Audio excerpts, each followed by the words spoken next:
So, what's going on with small businesses? Are they going to survive? Everyone asks me, who will make it? Who won't? What about small business? What's going on? And if you are a small business or you're related somehow to small businesses, what can you do in order to make sure that you're going to survive this messiness we're all in right now? But it's really interesting to see. If you go back to January, we had low record of unemployment. It was kind of like a crazy long bull run. Some people said maybe the greatest economic situation that this world have ever seen before. Everything seemed to work so well. And now what?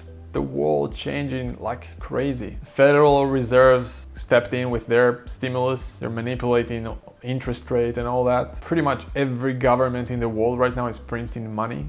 Trillions of dollars. It's just ridiculous. Think about the value of money. I've seen lots of industries right now, some of them it's been the worst thing that ever happened to them. For other industries and sectors and businesses, it's been the best thing that can ever happen to them. Look at a company like Zoom, right? Or Bloom as well, which I'm using. The virus might have been the best thing that can ever happen to them, to their business. Like everyone is at home using Zoom right now. So if you're a business owner, for all business owners or everyone who's related to small businesses somehow, we all know things are changing faster than ever before, and we gotta find a way to be on top of things. Things like the online world. If you have a business and you didn't focus on digital, on the online first, then it's gonna be very messy. And unfortunately, I really think that like 50% of businesses won't survive it. And if small businesses are gonna get impacted, it's gonna impact everything. Because in most countries, more than 50% of jobs for people in their countries are coming from small businesses. Most of the jobs are not coming from the large corporations. And it's scary, man. Like we're actually buying a few companies right now with clients, and it's a bit crazy. Like what's the future is gonna hold? No one got a crystal ball and knows the future. Otherwise, probably, I don't know, it's doing something else than doing YouTube videos. So it's like we're buying companies, we're signing LOIs. A lot of companies want to sell their businesses. It's like there's more opportunities than I've ever seen before. But then it's like as a buyer, you're thinking, okay, should I do that? Should I don't? It's like, it's a bit scary because no one knows what the future holds. Like there's a business that we're buying that is a very seasonal business. It can like have ups and downs, depends on the season. But then it's like, now what season are we? It's kind of like season that we don't even know what's going on right now. Then you're thinking, what's the risk? What's the downside? What's the upside? What am I risking here? Is it money? Is it time? Is it my money, my time, investors' money, investors' time, other institutions and banks? Am I risking their money? Am I putting myself on the line? Then when you're about to buy a business, one executive decide to just quit. So who's going to run that part, that department in that business? A lot of challenges that everyone's been involved with right now.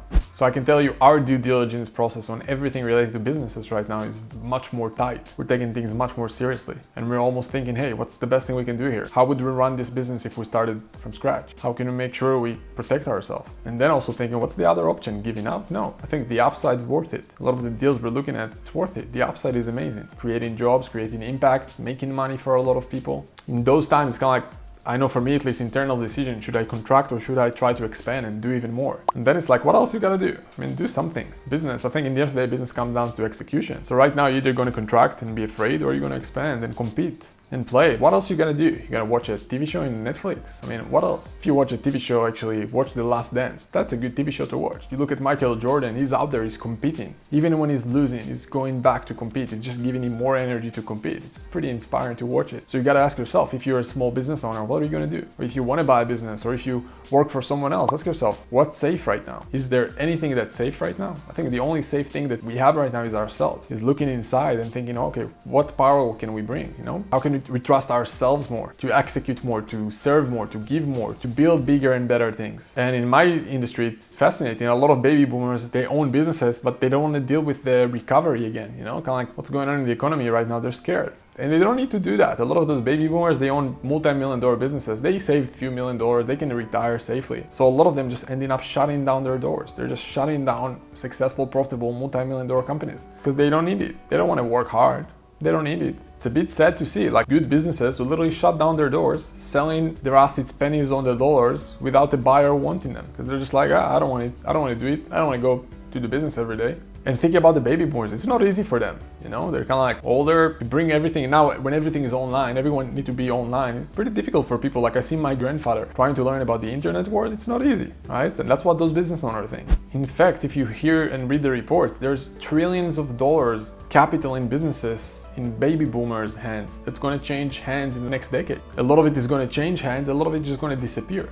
because a lot of baby boomers literally just shut down their businesses because their businesses are kind of like they're in the gray zone. They're not big enough to hire a management team. It's still dependent on them a little bit. And some of them don't even want to take it to the next level. They don't want to deal with it. To be an owner of a business, it takes a lot of responsibility. So why do they need that? They have their money. At this point, they still keep their business just sometimes to save jobs, to hire more people in their community. Sometimes it's too much for them. They don't want to do that. They don't want to create an e-commerce store for their website, for their company. And then when you hear that and you look at the younger generation, they live online. They born with iPads in their hands. So my mission is to find a way to merge those two generations. How can we merge the young generation who live online with the old school boring businesses of those baby boomers? It's frustrating me to see young people who kind of like start their life and they don't know what to do. They want to be their own boss, but it's like, what are they going to do? They're going to go the startup land, the startup road. It's like 99% of businesses fail. Even if you are being backed by venture capital firms, you are unfortunately going to fail. That's why I really think there's an opportunity in the next decade that most people miss. They don't see all those baby boomers, those old school boring businesses that no one wants. I mean, I don't see anyone finish their college and saying, hey, I want to run this car washing company or pool cleaning services, all those, or engineering company or manufacturing companies, all those old school businesses that are not sexy. They're not creating the next Tesla, but they're profitable, they're good, they're creating jobs, they're helping communities. And most people don't even know they can go out there and buy those businesses. But if you can take your young, energetic vibe that you have and combine it with the old school business, like there's so many amazing things I'm seeing day to day. I watched this guy who bought a car washing company, which I just mentioned, and taking a very boring old school business and turning it into a subscription model. We basically took an old school business, renewed the machine, turned it into a membership, kind of like almost like a SaaS model, when clients are paying him on a recurring basis. The business that he created, the value he created in a very short period in a boring business is just insane. So I don't know if you know, but the value of a business is kind of like multiples. There's a lot of ways to value a business, but kind of like the simple way is multiples of pre-tax profits. So he took a business that's kind of like old school, maybe you can buy it for 2-3 times, to a business that's now worth multiples of its revenues, because it's almost act like a technology business, like a software company that have clients on a recurring basis.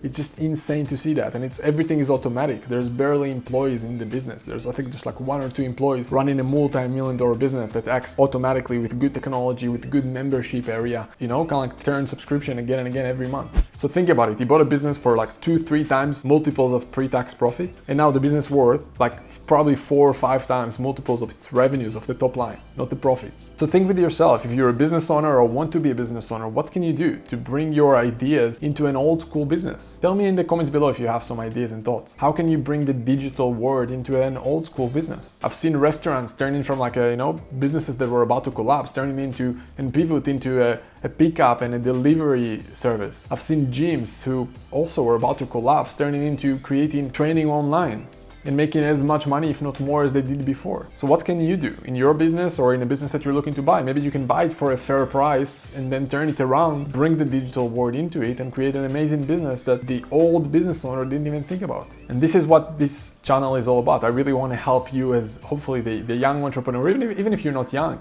How can we connect you? That's my mission with acquisitions.com.